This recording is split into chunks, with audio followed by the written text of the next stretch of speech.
वही है प्रतिस्थापन विधि जिसे अभी तुम्हें बताया था थोड़ी देर पहले। x प्लस 8y बराबर 19 और 2x प्लस 11y बराबर 28। समीकरण 1, समीकरण 2।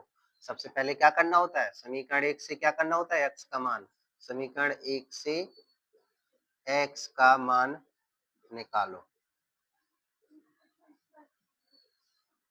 मान निकालो। x प्लस 8y बराबर 19, x बराबर हो जाएगा 19 माइनस 8y। ठीक है, ये तुम्हारा x का मान निकला है समीकरण 1 से, तो इसे दे देंगे समीकरण 3 नाम। ठीक है, फिर x का मान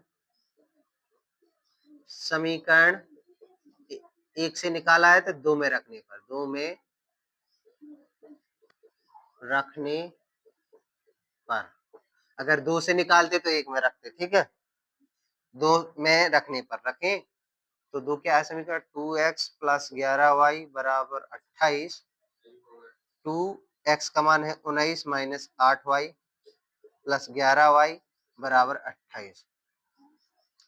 तो 2 और ये हो जाएंगे दोनों 18, 9 दूनी 19 दूनी 38 और ये हो जाएंगे 8 दूनी 16y प्लस 11y बराबर 28। अगली लाइन में ये उस तरफ चले जाएंगे, यहीं रहेंगे, तो ये हो जाएंगे माइनस के 16 प्लस के 11 माइनस के 5y, ये दोनों 5y बचे हैं, तो ये उस तरफ जाएंगे तो 28 माइनस 38 यानी कितने बचे, माइनस के 10। माइनस के 5y बराबर माइनस के 10, माइनस से माइनस कैंसिल, 5y बराबर 10। y बराबर क्या हो जाएगा, 10/5, 5 से 5 दूनी 10, 2। y का मान कितना आ गया, 2 आ गया।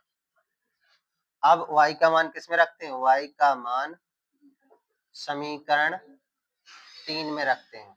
3 में रखने पर, तो रखें समीकरण 3 में, x बराबर 19 माइनस 3 8 और 2, 19 8 दूनी 16, 19 में 16 गए 3, x बराबर कितना आ गया, 3 आ गया। तो x y का मान 2 आया, x का मान 3 आया। ये तो तुम्हारे मान निकल गए प्रतिस्थापन विधि से। अब सत्यापित करते हैं।